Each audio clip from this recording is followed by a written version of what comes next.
Hey everyone, and welcome to another deep dive. Today we're tackling something that I think a lot of you have probably wondered about. Hmm.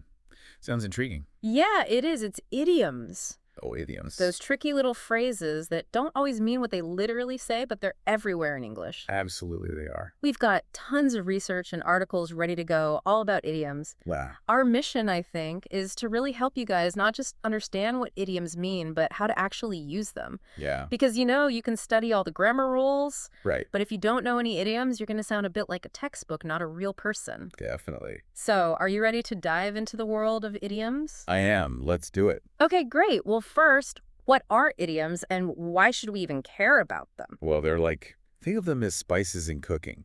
Oh, You can make a dish with just the basic ingredients, right. but adding those little spices, those unique flavors, Yeah, that's what takes it to the next level, I see where you're going with this. And that's what idioms do for language. Hmm. They make it more colorful, more I engaging. add that extra something. Exactly. All right, I like that analogy. Okay, so before we get too far, let's define what an idiom actually is. Our sources describe them as fixed expressions Mm. with non-literal meanings, Right. which I think we all kind of know. Yeah. Like, spill the beans doesn't involve actual beans. Right. No, not at all. So it's the combination of words, the context. Yeah, it's the history behind them. Hmm. The specific situations where they're used Oh, I see. that gives them that unique meaning. It's like a secret code almost. It is. It's like you're in on the secret. Right, and that's why people say using idioms makes you sound more natural. Exactly. Because it's like you understand the culture. Right. You get it. You get it. So our sources gave us a bunch of common idioms to start with, Okay. and I'm kind of curious to hear your take on them. Sure. Let's start with break the ice. What does that one really mean? Break the ice is all about, easing into social situations, Okay.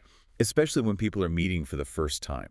Yeah. Like imagine a room full of strangers. Oh, yeah. It can be a bit awkward. Right? Not really. So you need something to get the conversation flowing Right. to make everyone feel more comfortable. Yeah, That's where an icebreaker comes in. I see. Could be a joke, a funny story, or just a simple question. Like, how about this weather we're having? Exactly. So it's not about actual ice. Yeah. It's about those social barriers. Yeah, breaking down those walls. Our source even had an example here. It says, at the party, I told a funny story to break the ice and get everyone talking. Perfect example. It really paints a picture, doesn't it? It does, and it subtly shows that there was some tension there. That needed to be overcome. Exactly. All right, onto a tastier idiom. A piece of cake. What about that one? Oh, this one's a classic. I always think of it as something easy and enjoyable. Am I right? You're absolutely right. It means something it's super easy to do.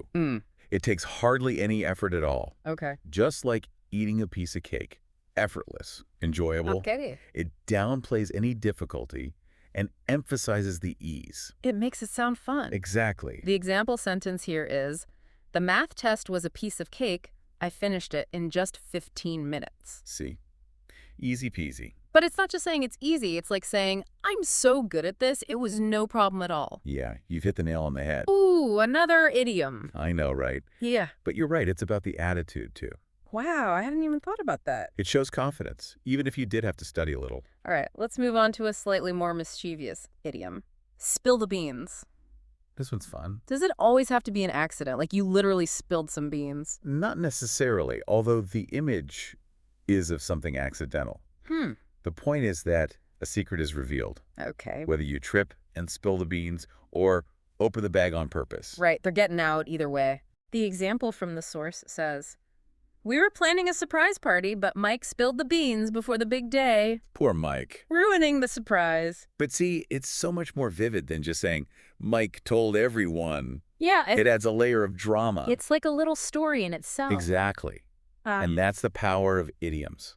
spill the beans. Yeah, that one's definitely got some personality to it. It does. But these examples are so clear, It makes me wonder, do people always use idioms in such obvious ways? That's a good point. What if, I'm not sure if someone's using an idiom or if they really mean what they're saying. That's where context becomes so important. Mm-hmm. You see, idioms are kind of woven into everyday language. Right. So you got to pay attention to the situation, Okay, the tone of voice, even who's talking. I see. All those things give you clues. So it's not like people are announcing, hey, I'm about to use an idiom. No, not at all. It's more subtle. much more. Our sources actually included a sample conversation. to show this natural flow of idioms. Right. And I think it's a perfect example. Let's hear it. All right, so picture two coworkers, Sarah and David. They're chatting about a new project. Okay. Sarah says, I finally finished that presentation. I was burning the midnight oil last night to get it done. Classic. So right away, we know she's not talking about actual oil lamps, right? Definitely not. She's talking about working late into the night. Exactly. And she doesn't even explain it. Nope. She just assumes David understands. And I bet he does. Oh, absolutely. It's such a common idiom. It is. It's like a shortcut for, I worked really hard and late. You got it.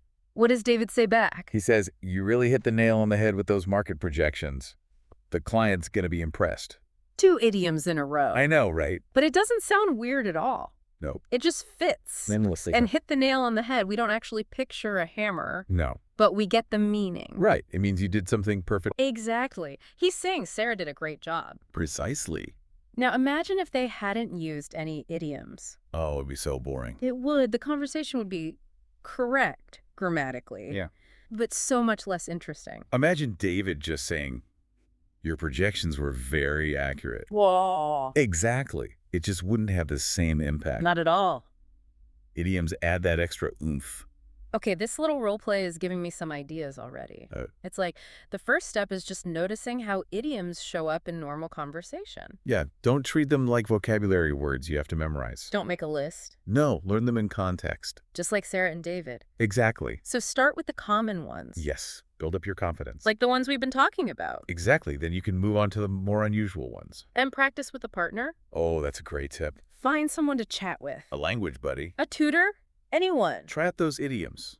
Practice makes perfect. There you go, another idiom. They are everywhere. Okay, so we've got learning context, start with common ones, practice with a partner.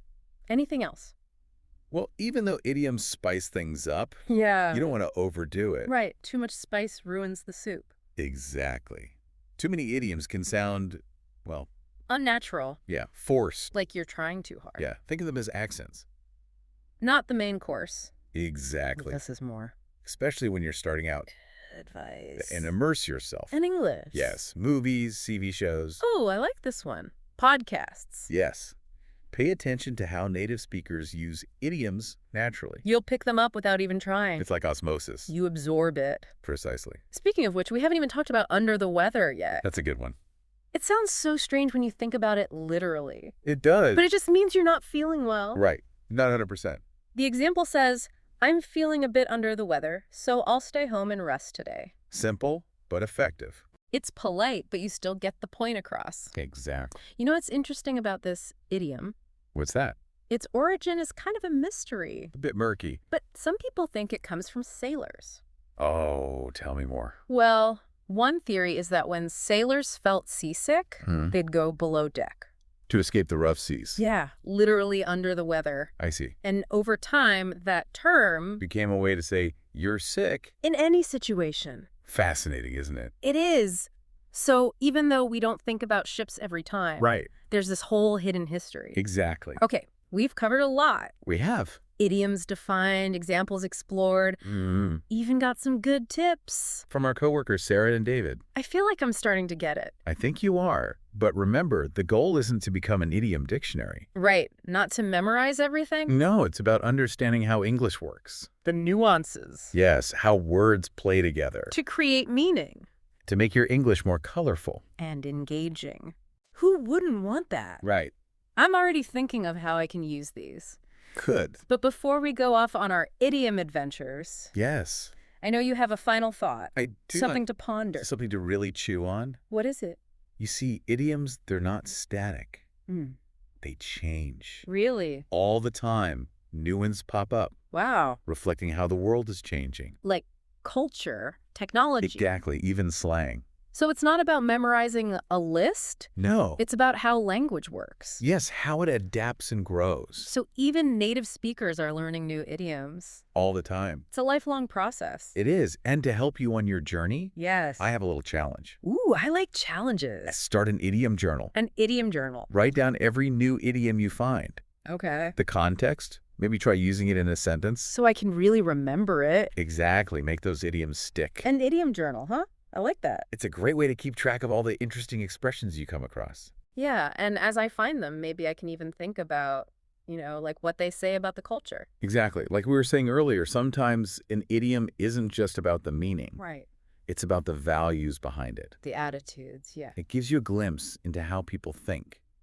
I wonder, are there any, like, recent idioms that have become popular? Oh, definitely. Like, reflecting how the world is changing? Think about technology, Okay. how it's changed the way we communicate. Yeah, for sure. Phrases like going viral Mm. or throwing shade, Oh, those are good ones. they're everywhere now. I use going viral all the time. It's so vivid. Right, it is.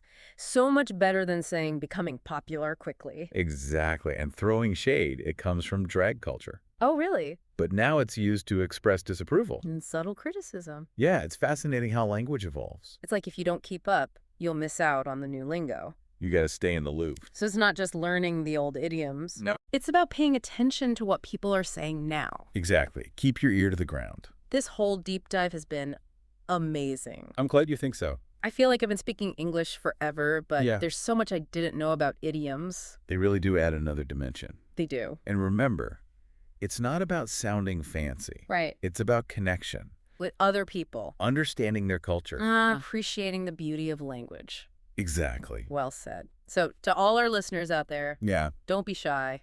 Embrace those idioms. Experiment. Have fun. Keep that idiom journal close. Who knows, maybe you'll even create a new idiom. That would be awesome.